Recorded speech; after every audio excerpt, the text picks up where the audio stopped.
Congo is known the world over as a nation with vast quantities of natural resources.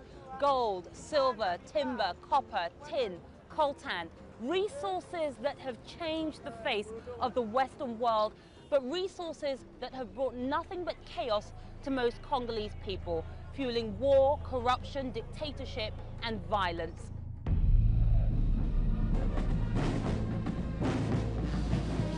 Kinshasa, capital of the Congo, June 30th, 2010. A lavish display to celebrate the country's 50th anniversary of independence from Belgium. President Joseph Kabila was keen to put on an impressive show. Thousands of people showed up here to celebrate 50 years of independence, and the whole area was given an entire makeover. The roads were repaired and new street lights were put in place. The world saw an image of an advancing and prosperous capital city. Et que lentement, mais sûrement, le Congo se redresse. Slowly but surely, Congo is recovering, as a giant who's waking up after a long sleep. Yet many would suggest that Congo's so-called long sleep has been nothing short of a nightmare for its beleaguered population. The average yearly wage is $300 US. In real terms, less than what it was at independence, making it the poorest country in the world. The formal economy has virtually collapsed. Infrastructure is in a state of total decay. It has been said wryly that it's easier to start a rebellion than a business here.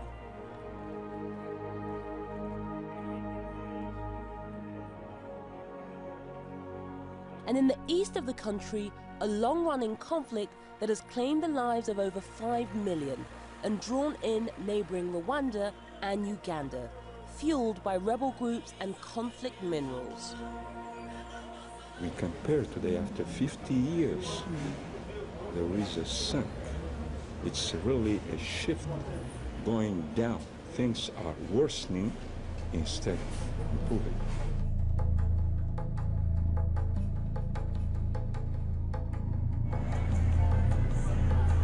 "50 years ago, following a colonial period unmatched in its brutality, the Congolese had briefly dared to dream. Patrice Lumumba was the country's first prime minister, but Belgium's pernicious influence remained. Less than a fortnight after Lumumba made his Independence Day speech, the southeastern and mineral-rich province of Katanga broke away, aided by Belgian businesses and 6,000 Belgian soldiers. Many in the international community saw it as a move to create a puppet state for the benefit of Congo's old colonial master. New chapter begins in the dark and tragic history of the Congo with the return to Leopoldville of deposed Premier Lumumba, following his capture by crack commandos of strongman Colonel Mobutu. On September the 14th, just 10 weeks after taking office, Lumumba was ousted and Joseph Mobutu, head of the Congolese army, swept to power in a CIA-endorsed coup. Lumumba, fearing for his life, fled into exile. Lumumba was impassive at this lowest ebb of his stormy career. Avant de partir, il nous a donné un livre qu'il avait écrit. Before he left, he gave me a book, which he had written, called Congo of the Future. He knew we were too young to understand what was happening then, so he said, when you grow up, you will read it. Take care of your brothers.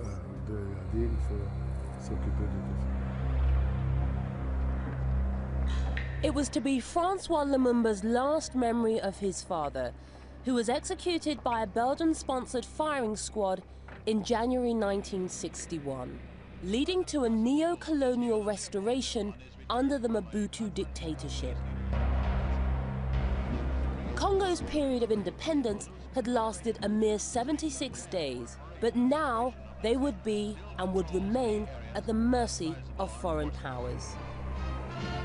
Congo's problems are far from over. Under Mobutu's rule, Western companies were allowed to plunder the nation's formidable copper, cobalt, and uranium reserves, aided by predatory governmental armies and rebels.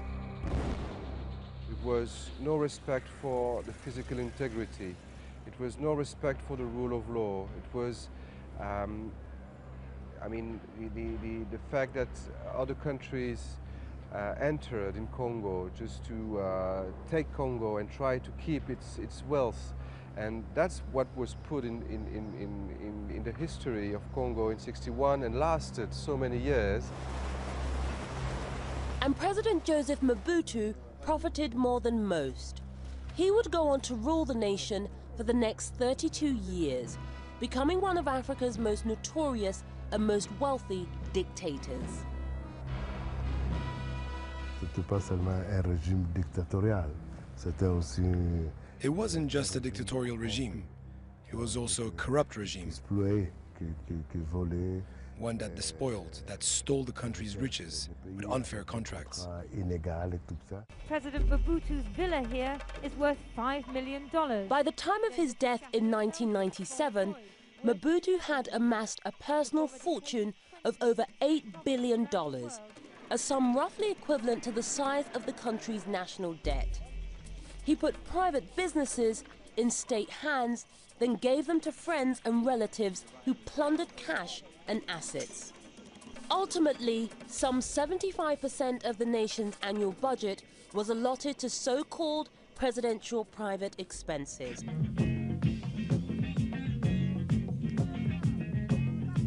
Including $10 million spent on funding the Muhammad Ali versus George Foreman Rumble in the Jungle in 1974.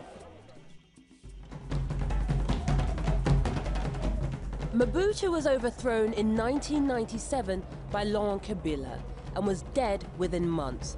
But with his removal from power, a cycle of deadly violence began. Between 1998 and 2003, Congo was engulfed by war.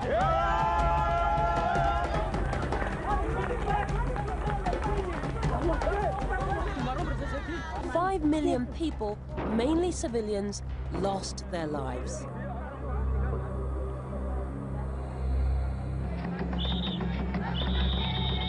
In 2001, Kabila was assassinated and replaced by his son, Joseph.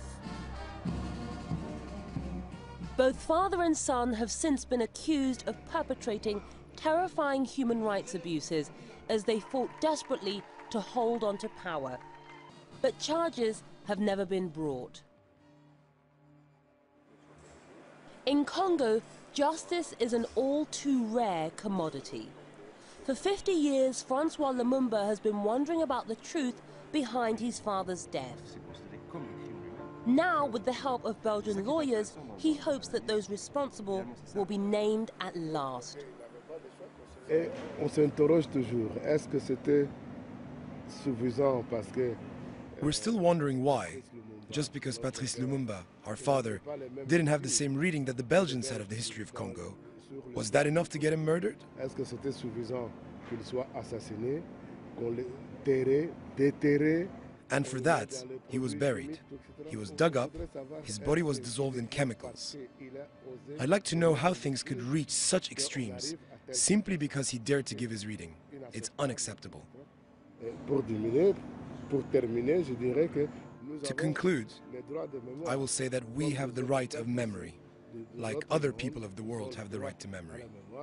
We, as Congolese, as African people, as black people, we have the right to memory too. The situation at that time was a war, and that we could analyze the situation on the basis of war crimes that were committed. To have Christophe Marchand is a lawyer working on the what case. happened. And when I say war crimes, I talk about the arrestation of Patrice Lumumba, the transfer from Kinshasa, Leopoldville to Elisabethville, the torture in the plane and on the airport in the place, and then the assassination. And above all, also, the fact that he was arrested without having a fair trial is already a war crime. So it's a very broad perspective, and so our intention is to sue all the individuals, Belgians, civil servants, members of the military, of the police, who took part in one of those war crimes in that time. We also have to know that we have ghosts as Belgians about what we did in the past, and we have to clean, in a sense, our past and try to rebuild like better relationship based on truth and also on accountability for those war crimes committed by Belgians.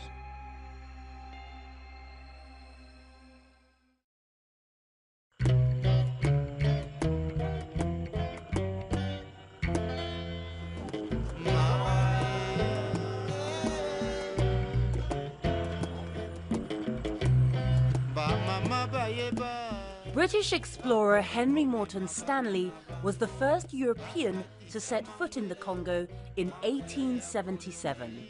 He helped King Leopold of Belgium to lay claim to the Congo Free State. Together they created a personal fiefdom for the king. 10 million Congolese died under this brutal regime, forced to work on rubber plantations, their limbs cut off if they didn't meet daily requirements. The Congo was ceded to the Belgian state in 1908 under international pressure, but circumstances didn't improve much. Everywhere in the Congo lie symbols of what the country has been and what it may become.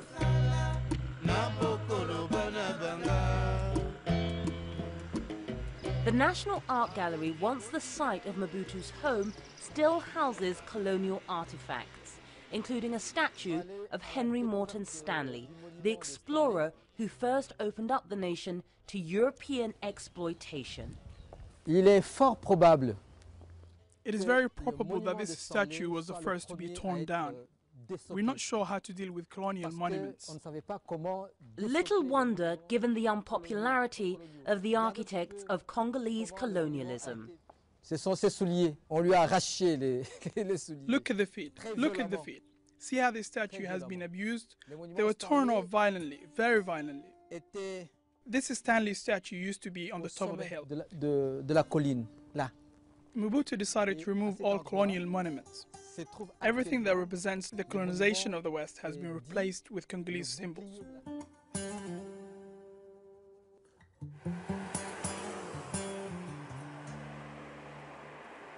But that's easier said than done.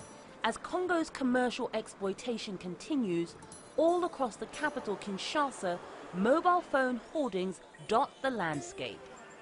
Up to 80% of the world's coltan reserves used in every mobile phone are to be found in the Congo. In an echo of the brutality of its former masters, many are forced to work in the mining industry as little more than slaves.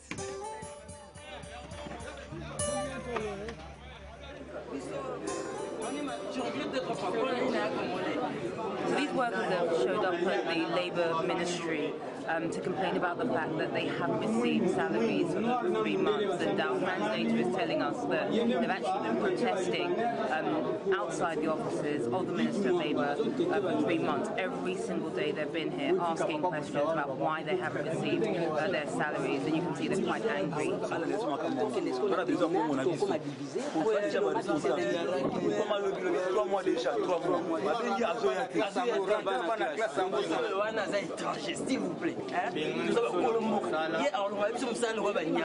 En plus de si, Tobenge combien de fois? Convocation, troisième convocation, Zoyate. Basigné, na. Il est directeur. Étranger, vous imaginez? Je regrette d'être frappé. How are you? Very nice to see you. They've been protesting. Did you address the issue for them or find out what the issue was for? Tout ça, 3 mois, jour pour jour, nous ne rentrons qu'à 16 heures. Mais en tout cas, personne ne peut réguler. What have you told these men and how can you address their grievance? I just told them that if any company should behave like that, we will just take back the working permit, so they will not be able to live here and work here. As simple as that. And can they rely on this commitment? Oh, definitely. I mean, I told them that's my job.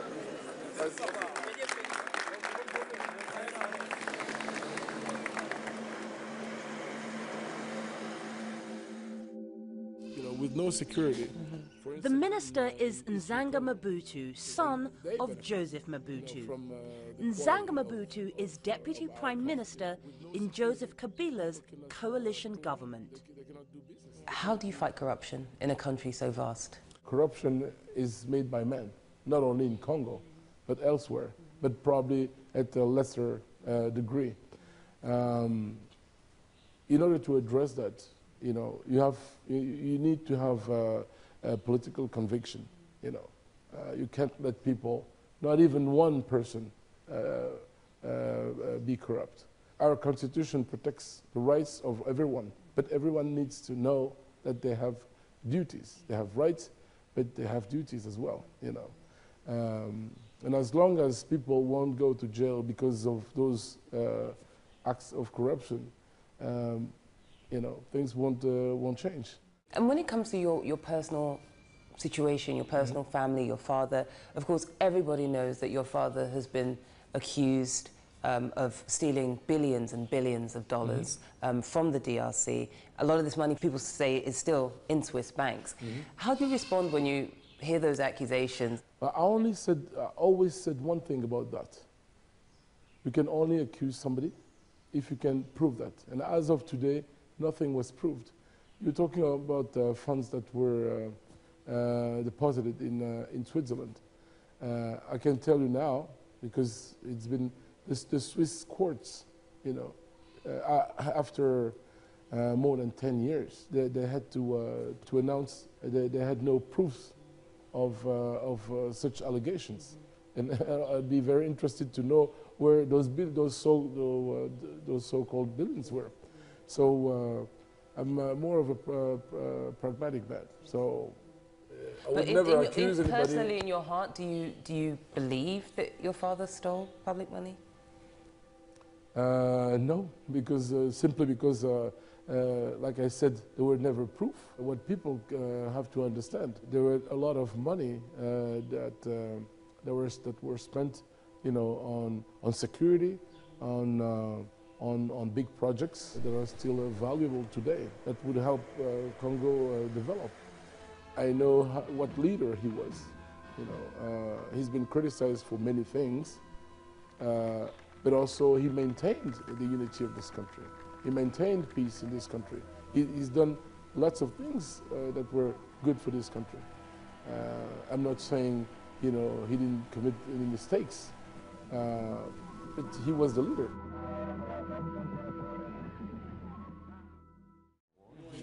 All the patients you can see here are the patients. Perhaps the most dire indication of the lack of public funding and the legacy of neglect in post-independence Congo is to be found at Kinshasa General, the country's largest hospital. Dr. Kabamba is the head of accident and emergency and earns the equivalent of $80 a month. In the 1960s, this was considered to be one of the best hospitals on the continent, attracting wealthy patients from as far afield as South Africa. It seems hard to believe these days. This guy came this night. He had a car accident. He came here last night, he had a car accident. Okay. This guy had a broken forearm. But the family is not around to buy the plaster, to pay the anesthetist for reduction and casting. So that's why there's cardboard, because the family just don't have the means to pay for proper plastering. Yeah, we're waiting, for the time being, we're waiting the family to pay over different fees. This infection of the belly, we have pus in the belly. It's due to the typhoid fever here. We have many people having intestinal perforation due to typhoid fever. And when they come here, they have pus in the belly. We have to perform the operation, then go and fix up about. He came with this pathology, but they were unable to pay money. This little boy has been stuck in the hospital for 2 weeks because his parents can't afford to pay the bill. His nurse acts as a security guard to make sure his family don't break in and take him without paying the $200 they owe. At the equivalent of 8 months' wages, he could be here for some time. What's he saying? He's saying this, it's too hot here. I would like to be outside for a while.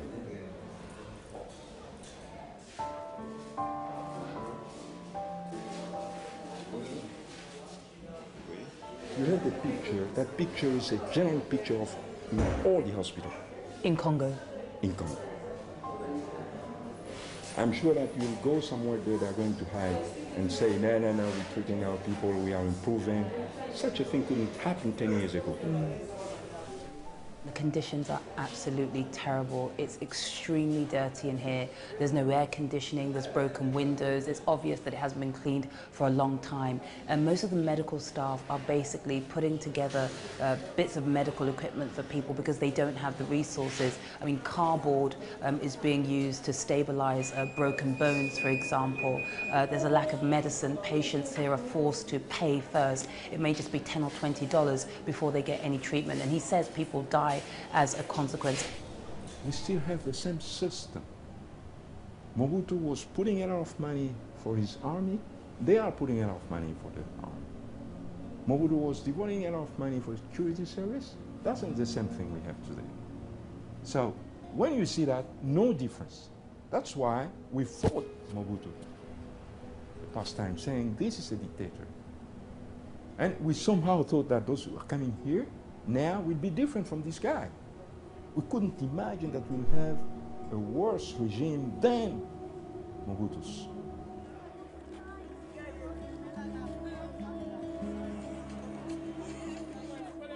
Often called a basket case, there is one hope for the future of the country. With huge swathes of potential farming land, it could become the breadbasket of Africa, capable of feeding up to 3 billion people. But as the people of Congo have learnt, you can't eat potential.